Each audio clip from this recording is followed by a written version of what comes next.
औज़ुबिल्लाहिमिनश्शैतानिर्रजीम बिस्मिल्लाहिर्रहमानिर्रहीम। अस्सलामु अलैकुम दोस्तों, कैसे उम्मीद करता हूँ कि आप सब खैरियत से होंगे। तो दोस्तों आज हम देखेंगे जी CS101 असाइनमेंट नंबर 1 का सलूशन आपने कैसे फ़ाइल बनानी है, कैसे सबमिट करानी है। उमूमन ये CS101 फर्स्ट सेमेस्टर के स्टूडेंट का सब्जेक्ट होता है, तो उनको इस मुतालिक ज़्यादा अपडेट नहीं होती कि आपने कैसे फ़ाइल बनानी है, कैसे सबमिट करानी है। तो चलिए जी आज हम देखेंगे जी इस वीडियो में complete solution CS101 assignment number 1 introduction to computing का सलूशन। तो चलिए चलते हैं सबसे पहले क्वेश्चन फाइल की तरफ, इसका क्वेश्चंस देख लेते हैं। हमारे पास है जी CS101 introduction to computing assignment number 1 semester spring 2022।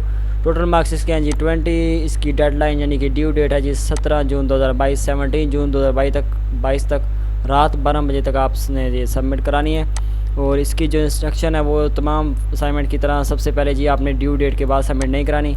हाँ, अगर 17 के रात 3-4 बजे तक यानी कि आप इसको सबमिट करा सकते हैं, क्योंकि जो LMS है वो आपको अलाउ करता है। ठीक है जी। इसके बाद है जी कोई भी फ़ाइल जो आपकी सॉल्यूशन फ़ाइल है वो करप्ट नहीं होनी चाहिए। अगर वो फ़ाइल ओपन ना हुई किसी वजह से तो आपको 0 नंबर मिलेंगे। इसके अलावा कोई भी अगर किसी स्टूडेंट की कॉपी की हुई है तो आपको फिर भी नंबर आपके कट जाएंगे। ठीक है जी। ठीक है जी। इसके बाद जो हमने फ़ाइल सबमिट करानी है वो है जी MS वर्ड की फ़ाइल है। अगर आपके पास MS वर्ड सॉफ्टवेयर नहीं है तो सिंपली मैं आपको डिस्क्रिप्शन में लिंक दे दूंगा, आप वहाँ से इसको डाउनलोड कर सकते हैं। MS यानी कि ऑफिस है, उसमें तमाम आपके MS वर्ड भी आ जाता है, एक्सेल भी आ जाता है और पावर पॉइंट भी आ जाता है। तो आपने वो वाला सॉफ्टवेयर डाउनलोड करके 600 पता नहीं कितने MB का होगा, 600 और कुछ MB का होगा, वो आपने डाउनलोड करके इसको सिंपली इंस्टॉल कर लेना है। ठीक है जी। तो उसमें आपने ये फ़ाइल बनानी है, तो आपने MS वर्ड को ओपन कर लेना है। तो आगे मैं आपको कंप्लीट डिटेल बताता हूँ इसकी। तो आपने जो भी PDF या ज़िप फाइल जो कंप्रेस फाइल होती है वो सेंड नहीं करनी, ना ही आपने PPT स्लाइड्स करनी है, BMP इस तरह की कोई भी फ़ाइल आपने सबमिट करानी। सिर्फ MS वर्ड की फ़ाइल होगी तो ये आपको मार्क्स मिलेंगे, आपकी चेक होगी असाइनमेंट। चलिए चलते हैं क्वेश्चन नंबर 1 की तरफ। सिंपली मैं आपको इसका बता देता हूँ उन्होंने पूछा क्या हुआ है। इतनी लंबी ये स्टेटमेंट पढ़ने की बजाय मैं आपको बताता हूँ जिसने हमारा जो मेन मुद्दा है वो क्या है। हमें 8 बिट बाइनरी नंबर दिया गया है, हमने इसको सिंपली कन्वर्ट करना है जी। हमें 3 टॉपिक्स दिए गए, इस वाले से 3 जुज़ें दी गई हैं या 3 स्टेटमेंट्स दी गई, हमने उनको एवेलुएट करना है। सबसे पहले convert the above 8 digit into decimal number. 8 digit हमें बाइनरी नंबर दिया गया, हमने उसको डेसिमल नंबर जो हम डेली लाइफ में यूज़ करते हैं, बेस 10 नंबर जिसे हम कहते हैं, उसे डेसिमल नंबर कहते हैं, उसमें हमने कन्वर्ट करना है बाइनरी डिजिट को। इसके अलावा convert the 8 digit binary number into hexadecimal, हमने इसको हेक्साडेसिमल में कन्वर्ट करना है। हेक्साडेसिमल कौन सा होता है जिसकी बेस 16 होती है। ठीक है जी, 1 से लेकर 9 तक, और इसके बाद ABCDEF तक आई थिंक होता है। तो इसके बाद है जी decode the 8 digit binary in textual form, हमने इसको टेक्स्ट में कन्वर्ट करना है। ASCII टेबल हमने यूज़ करना है, आगे हिंट दिया गया हमें। इसके बाद क्वेश्चन नंबर 2 है जी, हमने ये डायग्राम दी गई है, इसके मुताबिक हमने ये टेबल को फिल करना है। और लास्ट में हमारा क्वेश्चन नंबर 3 है जी, उसमें हमने ये जो दी गई हैं इसका हमने एक्सटेंशन लगानी है, इसमें कौन कौन से एक्सटेंशन हैं। तो चलिए चलते हैं सोल्यूशन की तरफ। अगर आपने सोल्यूशन देखना है, अगर आपने खुद बनाना है तो ये वीडियो लास्ट तक ज़रूर देखिएगा। इसके अलावा चैनल को सब्सक्राइब कर दें और बेल आइकन पर क्लिक कर दें ताकि मजीद असाइनमेंट क्यूज़ और GDBs के सोल्यूशन आपको मिल सकें। और वीडियो को लाइक और शेयर करें ताकि बाकी स्टूडेंट्स की भी हेल्प हो सके और हमारी भी कुछ हौसला अफजाई हो जाए। तो सबसे पहले शुरू करते हैं जी हम क्वेश्चन नंबर 3 से। तो ये दोनों क्वेश्चन ईजी हैं, छोटे छोटे हैं, बाकी जो क्वेश्चन नंबर 1 है वो थोड़ा लेंथी है, उसको हम डिटेल से देखते हैं बाद में। तो following list of the extension of some file format, ये कुछ फाइल फॉर्मेट की एक्सटेंशंस दी गई हैं। जैसे कि हमने MS वर्ड की फ़ाइल सबमिट करानी है जिसकी एक्सटेंशन है जी .docx। और इसी तरह हर फाइल की कोई ना कोई एक्सटेंशन होती है। जो हम पिक्चर सेव करते हैं उसकी PNG होती है या JPEG होती है। इस तरह जो हमारी ऑडियो या वीडियो ऑडियो होती है उसकी MP3 होती है। जो हमारी वीडियो होती है उसकी एक्सटेंशन MP4 होती है। कंप्रेस्ड फाइल की जिप होती है। इस तरह हमें ये स्टेटमेंट दी गई एग्जांपल, हमने इससे रिलेटेड जो भी इससे एक्सटेंशन बनती है वो हमने लगानी है। सबसे पहले जी the logo of virtual university of Pakistan. तो ये मैं बता दूँ जी, जो logo of virtual university of Pakistan है वो PNG फॉर्म में है, लेकिन PNG का इधर ऑप्शन नहीं है, आप देख सकते हैं एक्सटेंशन में। बाकी चारों हैं वो हमने ठीक लगा दिए हैं, तो ये बाकी बचता है, तो ये इसका आंसर होगा .gif यानी कि। इसके अलावा जी सेकंड स्टेटमेंट है जी the photo of the rector of faculty page on the faculty page. जो photo of rector of virtual university Pakistan है फैकल्टी पेज, उसकी जो फ़ोटो है वो JPEG फॉर्म में है, उसको हम JPEG पढ़ते हैं, .jpeg JPEG। तो जी ऑडियो ट्रैक मैंने आपको पहले बताया वो MP3 फॉर्म एक्सटेंशन में होता है, और जो कंप्रेस्ड फाइल होती है वो .zip फाइल में होती है, कंप्रेस .zip एक्सटेंशन होती है उसकी। अगर कोई वीडियो फाइल होगी तो उसकी MP4 एक्सटेंशन होगी। तो ये हमारा क्वेश्चन नंबर 3 का सोल्यूशन। इसके बाद मूव करते हैं क्वेश्चन नंबर 2 की तरफ। The diagram below show the circuit with 4 gates and 4 inputs. 4 gates हैं, उसकी 4 इनपुट हैं A B C and D, और हमने बताना है जी A पे B पे C पे D पे कौन सी वैल्यूज़ हैं, जबकि हमारी आउटपुट होती है वो फाइनल आउटपुट 0 होनी चाहिए। अब मैं बताऊँगा जी फाइनल आउटपुट 0 कब होगी। फाइनल आउटपुट हमारी 0 तब होगी जब हमारी नॉट गेट पे इनपुट 1 होगी, क्योंकि जो एंड नॉट गेट होता है वो उलट कर देता है। अगर हमारी इनपुट 1 होगी तो उसको 0 कर देगा, अगर इनपुट 0 होगी तो आउटपुट इसको 1 कर देगा। हमें आउटपुट क्या आ रही है, हमारी आउटपुट ये फाइनली इधर क्लियर लिखा गया, हमारी आउटपुट जो है वो आ रही है जी 0। और हमारी आउटपुट 0 तभी आएगी जब हमारी इनपुट 1 होगी। हमारी इनपुट 1 कब होगी, जब ये एंड गेट की दोनों इनपुट्स 1 होगी। और इनकी दोनों इनपुट 1 कब होगी, जब हमारी ए बी और सी और डी की वैल्यूज़ यानी कि इन दो गेट्स की इनपुट 1 होगी। तो इससे हमें पता चलता है अगर हमारी चारों की चारों इनपुट 1 होगी तभी हमारे पास फाइनल आउटपुट इसकी 0 आएगी। ये वाले पहले गेट पे ए और बी की वैल्यू 1 1, तो हमारे पास इसकी इनपुट 1 आएगी। इस तरह पे सी और डी की 1 1 आएगी तो हमारे पास इसकी इनपुट 1 आएगी। दोनों की इनपुट 1 1 होगी तो हमारे पास इनपुट 1 आएगी। 1 को अल्टरनेट कर देगा 0 में। एंड गेट का ऑपरेशन जो होता है वो मल्टीप्लाई का होता है। अगर आपकी दोनों इनपुट 1 होगी तो इसका आउटपुट 1 आएगी, अगर कोई भी इनपुट 0 होगी तो वो आउटपुट 1 नहीं आएगी। फॉर एग्जांपल अगर मैं ए की वैल्यू 1 लगाता हूँ और बी की वैल्यू 0 लगाता हूँ तो इधर 0 आ जाएगा, ठीक है जी। फिर इसकी एक इनपुट 0 होगी तो इसकी आउटपुट भी ज़ाहिर सी बात है 0 आ जाएगी। अगर फिर इसकी आउटपुट जो है वो नॉट गेट की इनपुट है, अब नॉट गेट की इनपुट अगर 0 होगी तो आउटपुट पे हमारा फाइनल आंसर 1 मिलेगा, जबकि इन्होंने क्लियर लिखा है कि हमें फाइनल आउटपुट जो है वो 0 मिल रही है, तो इसलिए हमारी इनपुट 1 होनी चाहिए। हमारी इनपुट 1 तभी होगी जब ये चारों की चारों वैल्यूज़ 1 होंगी। तो ये हमारा जी क्वेश्चन नंबर 2 का सोल्यूशन। इसके बाद मूव करते हैं जी क्वेश्चन नंबर 1 की ए यूज़ पे, ए पार्ट पे।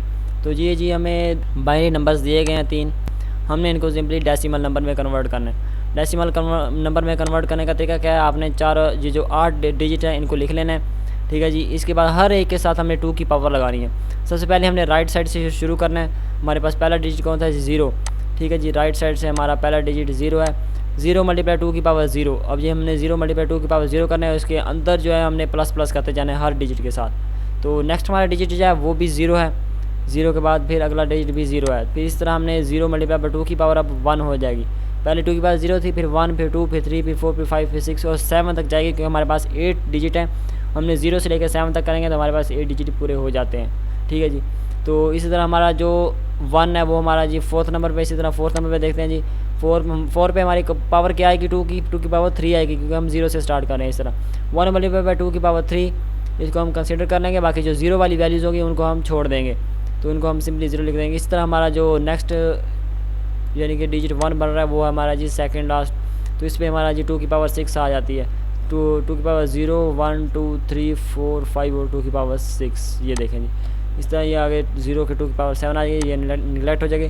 जहाँ जहाँ पे हमारा 1 आ रहा है उनकी वैल्यूज़ को हम वैल्यूएट करके नीचे लिख देंगे। हमारा 1 आ रहा है जी 1 मल्टीप्लाई बाई 2 की पावर 6, 2 की पावर 6 कितने में 64। इस तरह हमारा आ रहा है जी नेक्स्ट 1 मल्टीप्लाई 2 की पावर 3, वो आ रहा है जिसका आंसर 8, दोनों को हम प्लस कर लेंगे। 72 हमारा पहली डेसिमल नंबर का बाइनरी नंबर का डेसिमल इक्विवेलेंट आएगा। पहला जो हमारा बाइनरी नंबर है उसकी डेसिमल वैल्यू 72 आती है। इस तरह हम नेक्स्ट दोनों की भी वैल्यूएट कर लेंगे।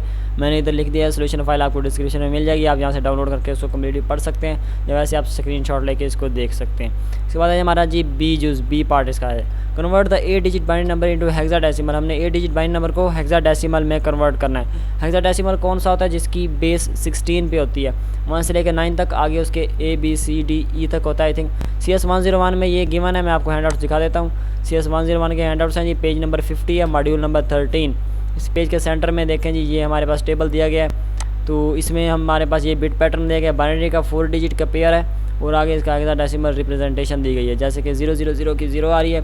इसी तरह हमारा जो 1100 की C आ रही है।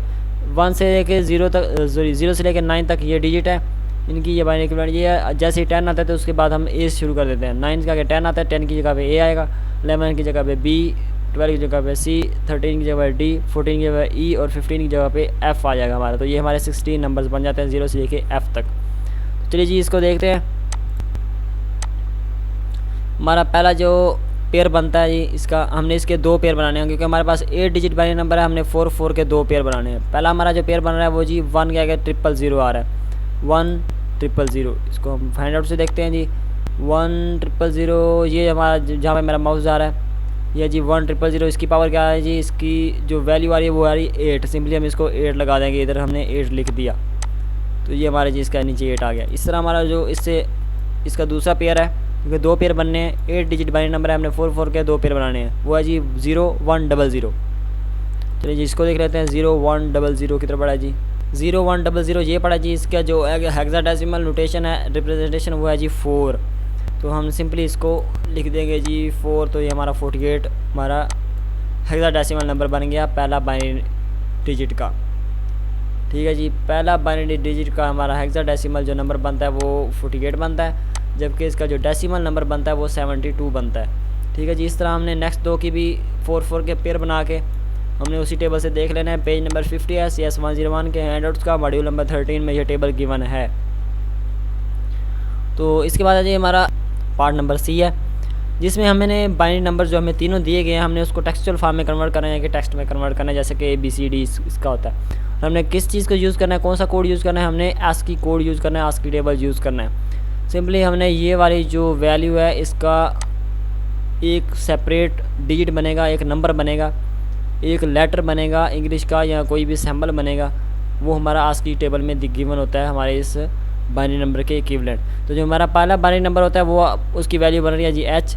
उसके अलावा जो दूसरा बाइनरी डिजिट बन रहा है उसकी वैल्यू बन रहा है जी स्मॉल I। तो ये स्मॉल और कैपिटल का आपने ख्याल रखना है, क्योंकि ये स्मॉल की वैल्यू और बनती है डेसिमल सॉरी बाइनरी में, और जो कैपिटल है उसकी वैल्यू और बनती है। आपने इस H को स्मॉल नहीं लिखना और इस I को बड़ा नहीं लिखना, वरना हमारी जो डिजिट है वो नंबर है वो चेंज हो जाएंगे और हमारा क्वेश्चन गलत हो जाएगा आंसर। इस तरह जो हमारा नेक्स्ट थर्ड बाइनरी नंबर है उसका जो आंसर बन रहा है वो है जी R है। तो so the textual form of the given binary number is high, HI आगे कॉमा है जी, ही या हाई जो भी बन रहा है। तो ये हमारा इसका सोल्यूशन था। उम्मीद है कि आपके लिए काफ़ी हेल्पफुल रहा होगा। आपको किसी चीज़ की समझ नहीं आ रही, आपने सिंपली कमेंट करना है, मैं आपको उसका रिप्लाई कर दूंगा, इंशाल्लाह आपकी वो कन्फ्यूजन क्लियर हो जाएगी। इसके अलावा जो इसकी सोल्यूशन फाइल है ये इंशाल्लाह डिस्क्रिप्शन में मैं आज या कल डाल दूंगा, आपको डिस्क्रिप्शन से इसका लिंक मिल जाएगा, आपने वहाँ से सिंपली डाउनलोड करनी है। अगर आपका MS वर्ड ये जो आपके पास सॉफ्टवेयर नहीं है तो इसका लिंक भी मैं इसी वीडियो के डिस्क्रिप्शन में डाल दूँगा, या आप वेबसाइट सर्च करेंगे जी iGetIntoPC, आप वहाँ से भी इसको डाउनलोड कर सकते हैं। ठीक है जी, तो ये था जी आज का सोल्यूशन। उम्मीद है कि आपके लिए काफ़ी हेल्पफुल रहा होगा। वीडियो आपके लिए हेल्पफुल रही है तो वीडियो को लाइक और शेयर करें, चैनल को सब्सक्राइब करें। Thank you, thanks for watching. अल्लाह हाफिज़, फ़ी अमान अल्लाह।